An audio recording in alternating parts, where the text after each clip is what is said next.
जय हिंद बच्चों, कैसे हैं आप। आशा करते हैं स्वस्थ होंगे। पिछले वीडियो में आप पीएच क्या है, इसके इम्पोर्टेंस, साल्ट क्या है, इसके टाइप्स आप स्टडी कर चुके हैं। तो आज इस सेशन में कुछ नया टॉपिक जो स्पेशल है, जो साल्ट के और डिटेल समझने के लिए जो टर्मोलॉजी यूज होते हैं उन टर्मोलॉजी को आज समझेंगे। तो आज का पहला टर्मोलॉजी क्या है, आइए देखते हैं। तो सम इम्पॉर्टेंट टर्म्स। तो पहला टर्म क्या है, हाइड्रेटेड साल्ट। देखिए, आप एक चीज़ याद रखिए, हाइड्रा हाइड्रा हाइड्रा से मतलब है आपका पानी से, ठीक है। और हाइड्रस इसमें लग गया, जैसे हाइड्रस OUS, तो इसका मतलब है वाटर से, ठीक है। तो जिस चीज़ में हाइड्रा एक बायोलॉजी में हाइड्रा प्लांट होता है, उसको यहाँ पे मीनिंग नहीं है। यहाँ पर हाइड्रा का मतलब, हाइड्रस से मतलब है वाटर से, वहाँ हाइड्रा का मतलब पानी में एक रहने वाला प्लांट, ठीक है। तो हाइड्रस जिसमें लगा होगा उसका मतलब है पानी उसमें होगा, और एनहाइड्रस जिसमें पानी नहीं होगा। तो ये दो मतलब आपको सीधा सीधा मतलब समझना है। अब हाइड्रेटेड साल्ट का क्या मतलब है, कैसे साल्ट को हम हाइड्रेटेड कहेंगे, जिसमें वाटर मॉलिक्यूल प्रेजेंट हो, वाटर मॉलिक्यूल प्रेजेंट हो। अब वो वाटर मॉलिक्यूल को एक टर्म नाम देते हैं, वाटर ऑफ क्रिस्टलाइजेशन, ठीक है। तो अभी उसे समझेंगे। पहले पढ़ते हैं हाइड्रेटेड साल्ट क्या है। A salt which contains definite number of water molecule present in one formula unit of salt is called hydrated salt. यानी देखिए, जो साल्ट होते हैं आयनिक कंपाउंड होते हैं, आयनिक कंपाउंड को हम मॉलिक्यूल नहीं कहते हैं, तो उनके लिए क्या यूज करते हैं, फार्मूला यूनिट। क्या यूज करते हैं, फार्मूला यूनिट। तो एक फार्मूला यूनिट में कितने वाटर मॉलिक्यूल प्रेजेंट हैं वो निश्चित होता है। उन्हीं वाटर मॉलिक्यूल के कारण उसको हम बोलते हैं हाइड्रेटेड। यदि वाटर मॉलिक्यूल नहीं होगा तो उसे बोलेंगे एनहाइड्रस, ठीक है। तो जैसे NaCl का एक फार्मूला यूनिट है, NaCl का एक फार्मूला यूनिट है, तो उसके साथ दो वाटर मॉलिक्यूल अटैच हैं, प्रेजेंट है उसमें, तो ये क्या है, हाइड्रेटेड साल्ट है। उसी तरह से कॉपर सल्फेट में 5 वाटर मॉलिक्यूल हैं, तो ये भी हाइड्रेटेड है, यानी जिसमें पानी है वो हाइड्रेटेड है। तो ये सब एग्जाम्पल हैं। सोडियम कार्बोनेट 10 वाटर मॉलिक्यूल हैं, फेरस सल्फेट 7H2 मॉलिक्यूल है, मैग्नीशियम सल्फेट 7H2 है। तो ये जो साल्ट हैं वो हाइड्रेटेड साल्ट हैं, ठीक है। इसमें वाटर मॉलिक्यूल प्रेजेंट है, ठीक। सीधी बात फिर से बता दूँ, those salt in which water molecule present known as hydrated salt, ठीक है। अब वो जो वाटर मॉलिक्यूल होंगे फिक्स होते हैं। चलिए नेक्स्ट देखिए, एनहाइड्रस साल्ट। एनहाइड्रस साल्ट सीधा मतलब no water molecule present in the salt. तो a salt which does not contain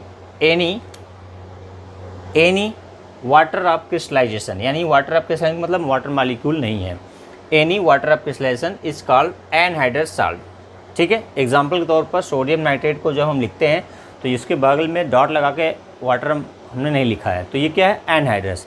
उस तरह से कॉपर सल्फेट मैंने जब डॉट लगा के वाटर मॉलिक्यूल नहीं लिखा है तो ये एनहाइड्रस है। जब डॉट लगा के लिखते हैं तो वो हाइड्रेटेड है, जब नहीं लिखेंगे तो एनहाइड्रस है। तो क्या इसको इसमें बदला जा सकता है, बिल्कुल बदला जा सकता है। कैसे बदला जा सकता है, जब हाइड्रेटेड साल्ट को एक निश्चित टेम्परेचर पर गर्म करेंगे, निश्चित टेम्परेचर, अनलिमिटेड नहीं, कुछ फिक्स टेम्परेचर पर गर्म करेंगे, तो वाटर मॉलिक्यूल पहले क्या हो जाएगा, निकल जाएगा, तो वो एनहाइड्रस बनेगा। और उससे अधिक टेम्परेचर पर हीट करेंगे तो डिकम्पोज हो सकता है।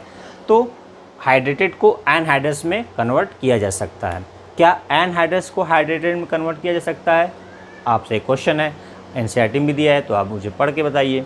चलिए, लेड नाइट्रेट आपका क्या है, एनहाइड्रस साल्ट है। तो उसी तरह से और भी एग्जाम्पल हो सकते हैं। तो हाइड्रेटेड साल्ट और एनहाइड्रस साल्ट दोनों आपको क्लियर हो गया। अब आपको प्रॉब्लम कर रहा है तो ठीक है, नहीं कर रहा है तो भी हम बताएंगे। वाटर ऑफ क्रिस्टलाइजेशन का क्या मतलब है, तो इसको समझते हैं, आइए देखते हैं। अब next topic, water of crystallization. क्या मतलब है वाटर ऑफ क्रिस्टलाइजेशन का, तो इसका सीधा मतलब है कि एक फार्मूला यूनिट में कितने वाटर मॉलिक्यूल प्रेजेंट हैं, एक फार्मूला यूनिट में कितने वाटर मॉलिक्यूल प्रेजेंट हैं उसी का नंबर, वही नंबर क्या कहलाएगा, वाटर ऑफ क्रिस्टलाइजेशन। इसको वर्ड्स में देखिए, the fixed number of water molecules present in 1 formula unit of salt is called water of crystallization. जैसे आपको यहाँ पे एग्जाम्पल में दिखाया गया है कि NaCl जो क्रिस्टलाइज हुआ है, देखिए जनरली हम जब NaCl लिखते हैं तो NaCl लिख देंगे तो ये सोडियम क्लोराइड है, ये भी सोडियम क्लोराइड है। दोनों में फ़र्क क्या है, ये एनहाइड्रस है, ये हाइड्रेटेड है। तो इसमें कितने वाटर मॉलिक्यूल हैं, 2। तो इसी को 2H2 जो डॉट लगाकर 2H2 लिखा गया है, इसी को बोलेंगे, इस वाले फॉर्म पार्ट को वाटर ऑफ क्रिस्टलाइजेशन। इस वाले पार्ट को ये क्या है, वाटर ऑफ क्रिस्टलाइजेशन। तो water of crystallization, water of crystallization NaCl कितना है, 2। इसी तरह से सोडियम कार्बोनेट कितना है, 10। इसी तरह से कॉपर सल्फेट का 5 और फेरस सल्फेट का कितना है, 7।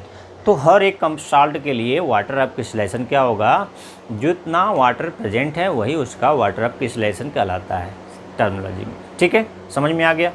तो ये नेक्स्ट टर्म है आपका डिलिक्विसेंट सब्सटेंसेस।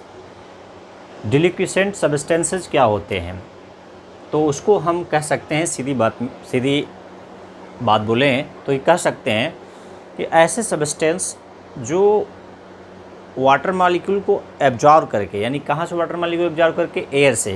यदि उसको खुला छोड़ दें किसी सब्सटेंस को तो वाटर मॉइस्चर को क्या कर ले, एब्जॉर्ब करके और घुल जाए, यानी लिक्विड स्टेट में बदल जाए। ठीक है, यानी पानी को ऑब्जर्व करे और क्या हो जाए, घुल जाए, उसमें घुल कर लिक्विड स्टेट में आ जाए, तो उसे क्या बोलते हैं, डिलिक्विसेंट सब्सटेंस। और यह फिनोमेना, यह घटना क्या कहलाता है, डिलिक्विसेंस। ठीक है, तो क्या लिख सकते हैं, the substances which change in liquid state by absorbing moisture from air are called deliquescent. देखिए क्विसेंट सब्सटेंसेज, ठीक है, सिंगुलर लेंगे तो डिलिक्विसेंस, प्लूरल मिलेंगे डिलिक्विसेंसेस सब्सटेंसेस। ठीक है, अब एग्जाम्पल में क्या है, calcium chloride, ferric chloride, magnesium chloride, इसके अलावा सोडियम हाइड्रोक्साइड, पोटेशियम हाइड्रोक्साइड और मरकरी नाइट्रेट HgNO3 का उल्टा। ये सब सब्सटेंस क्या होते हैं, जैसे आप कैल्शियम क्लोराइड क्या होता है, ये सॉलिड स्टेट में होता है। यदि इसको एक्सपोज कर दिया जाए, यानी हवा में खुला छोड़ दिया जाए, तो ये क्या होगा, वाटर मॉइस्चर को एयर से क्या कर लेगा, एब्जॉर्ब कर लेगा, और इसमें ये क्या हो जाएगा, घुल जाएगा। यानी कैल्शियम क्लोराइड जो रहेगा, लेकिन ये किस स्टेट में रहेगा, एक्वस में आ जाएगा। यानी वाटर ये क्या है, सॉलिड, अभी ये वाटर को एब्जॉर्ब करके क्या हो जाएगा, घुल जाएगा, पिघल जाएगा। ठीक है, आप इसको लैब में, आपके लैब में सुविधा है तो आप इसका देख सकते हैं कैसे पिघल जाता है। उसी तरह से फेरिक क्लोराइड भी क्या होता है, सॉलिड स्टेट में होता है, लेकिन वाटर मॉइस्चर को एब्जॉर्ब करके ये क्या हो जाता है, एक्वस फेरिक क्लोराइड। ठीक है, एक्वस हो जाता है, पिघल जाता है। ठीक है, तो ये हो गया आपका डिलिक्विसेंट सब्सटेंस। ऐसे सब्सटेंस जो वाटर मॉइस्चर को एब्जॉर्ब करके सॉलिड से लिक्विड स्टेट में आ जाते हैं, और ये घटना कहलाता है डिलिक्विसेंस। यहाँ पर क्या हो जाएगा, फिनोमेनन को क्या बोलेंगे, डिलिक्विसेंस। ठीक है, ये फिनोमेना हो जाएगा। ठीक है, तो ये दो बात, ये डिलिक्विसेंट सब्सटेंसेस समझ में आ गया। चलिए नेक्स्ट बात करते हैं, हाइग्रोस्कोपिक सब्सटेंस क्या होते हैं। अगला है आपका हाइग्रोस्कोपिक सब्सटेंसेस। ये क्या होता है, तो इसको मैं अपने शब्दों में बताऊं तो ये क्या है, ऐसे सब्सटेंस हैं जो वाटर मॉइस्चर को एयर से एब्जॉर्ब करते हैं, लेकिन ये अपना फिजिकल स्टेट चेंज नहीं करते हैं।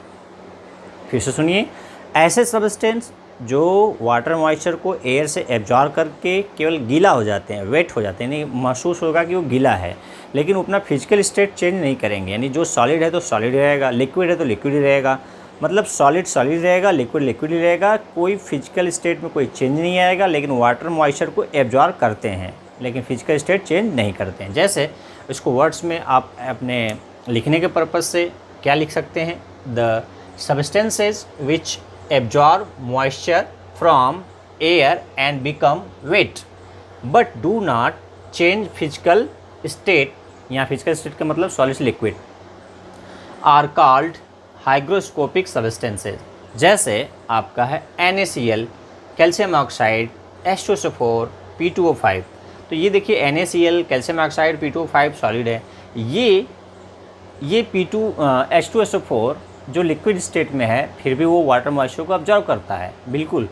तो ये क्या मतलब है, ये प्योर NaCl है, वो हाइग्रोस्कोपिक है, मतलब वाटर मॉइस्चर को एब्जॉर्ब करता है लेकिन पिघलता नहीं है। यदि आपको पिघला हुआ NaCl दिखाई देता है बरसात के दिनों में या जाड़े के दिनों में, इसका क्या कारण है आप मुझे कमेंट करके बताइए। क्या उसका ये हाइग्रोस्कोपिक है कि डिल्यूक्विसेंट सब्सटेंस है? तो मैं यहाँ बता रहा हूँ कि ये हाइग्रोस्कोपिक सब्सटेंस है, लेकिन देखने में आपको लगता है कि ये पिघला हुआ लगता है बरसात के सीज़न में। उसका क्या कारण आप मुझे कमेंट करके बताएंगे। और कैल्शियम ऑक्साइड वाटर मॉइस्चर को एब्जॉर्ब करने के लिए यूज़ किया जाता है। ये सॉलिड स्टेट का सॉलिड स्टेट रहता है, केवल मॉइस्चर को एब्जॉर्ब तो कर लेता है, यानी उस ड्राई टच करेंगे तो ड्राई रहेगा, जब कुछ एब्जॉर्ब कर लेगा तो वो वेटेड हो जाएगा, गीला हो जाएगा, लेकिन पिघलेगा नहीं। जैसे कैल्शियम क्लोराइड पिघल गया था, वो क्या कर देगा, वाटर मॉइस्चर को एब्जॉर्ब करके क्या हो गया था, लिक्विड हो गया था। किस में बदल गया था, लिक्विड यानी एक्वस हो गया था।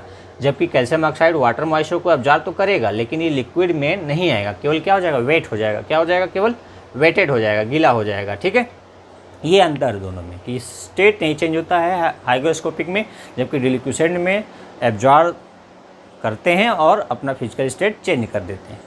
ठीक है, चलिए नेक्स्ट अब है, नेक्स्ट अगला टॉपिक है आपका क्या है, ई फ्लोरोसेंट सब्सटेंसेस। ई फ्लोरोसेंट सब्सटेंसेस क्या होते हैं, जो एयर में रखने पर यानी एयर में एक्सपोज करने पर जो वाटर ऑफ क्रिस्टलाइजेशन है उसका पार्शियली या कम्प्लीटली क्या हो जाता है, निकल जाता है। सीधा सीधा बोले कि जब हम साल्ट को एक्सपोज करते हैं, एयर में खुला छोड़ देते हैं, तो जो वाटर ऑफ क्रिस्टलाइजेशन उसमें प्रेजेंट था वो पार्शियली निकल सकता है या कम्प्लीटली वाटर ऑफ मॉलिक्यूल निकल जाए। तो ऐसे सब्सटेंस को क्या बोलते हैं, ई फ्लोरोसेंट सब्सटेंस है। जैसे अब इसको सेंटेंस में कैसे बोलेंगे देख लीजिए, हाइड्रेटेड साल्ट्स विच लूज पार्शियली और completely, partly or completely their water of crystallization when exposed to air are called efflorescent and phenomena is called efflorescence। देखिए सेंस सेंट, तो घटना efflorescence और सब्सटेंस efflorescent, क्लियर है। अब एग्जाम्पल आपके सामने दिख रहा है कि सोडियम कार्बोनेट डॉट 10H2O, तो वाटर ऑफ क्रिस्टलाइजेशन कितना है, 10। ठीक है, यहाँ फेरस सल्फेट में 7, मैग्नीशियम सल्फेट 7, सोडियम सल्फेट 10। तो क्या होता है, जब आप इसको इन ऐसे साल्ट को एयर में एक्सपोज करते हो तो ये इनके वाटर ऑफ क्रिस्टलाइजेशन पार्शियली, चाहे 1, 2, 3 या कम्प्लीटली पूरा वाटर ऑफ क्रिस्टलाइजेशन क्या हो जाए, निकल जाए, लॉस कर दे, तब ऐसे सब्सटेंस को हम बोलते हैं इफ्लोरोसेंट और इस घटना को इफ्लोरेसेंस बोलते हैं। जैसे देखिए सोडियम कार्बोनेट डॉट 10H2O, जब आप इसको हीट करते हैं ये क्या होता है, सॉलिड, ट्रांसपेरेंट सॉलिड है।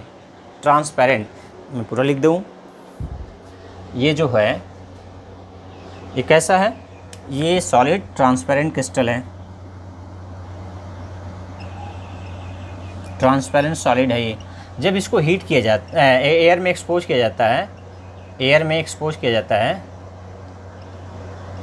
ठीक है, एयर में क्या करते हैं, एक्सपोज करते हैं, तो क्या होता है, ये Na2CO3.1H2O और प्लस ये जो 9 वाटर मॉलिक्यूल है गैस के फॉर्म में, गैसेस फॉर्म में निकल कर वाटर निकल जाता है और ये क्या होता है, वाइट पाउडर बन जाता है। कैसा हो जाता है, वाइट पाउडर।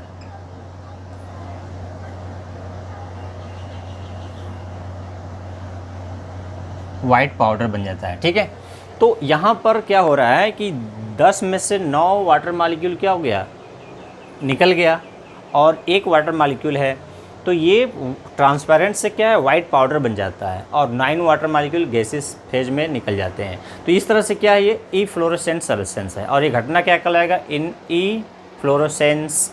ठीक है, तो आपने अभी जाना कि हाइड्रेटेड साल्ट क्या होता है, जिसमें वाटर मॉलिक्यूल हो यानी वाटर ऑफ क्रिस्टलाइजेशन हो, एनहाइड्रस जिसमें वाटर ऑफ क्रिस्टलाइजेशन ना हो, यानी सीधी बात बोलें तो वाटर ऑफ मॉलिक्यूल ना हो प्रेजेंट। ठीक है, तीसरा था डिल्यूक्विसेंट्स क्या होते हैं, जो सब्सटेंस, अच्छा वाटर ऑफ क्रिस्टलाइजेशन क्या होता है, पहले हम तीसरा क्या पढ़े थे, वाटर ऑफ क्रिस्टलाइजेशन कि कितने वाटर ऑफ मॉलिक्यूल एक फार्मूला यूनिट में प्रेजेंट हैं, यानी एक यूनिट फार्मूला में कितने वाटर मॉलिक्यूल प्रेजेंट हैं, वही उसका क्या कहलाता है, वाटर ऑफ क्रिस्टलाइजेशन।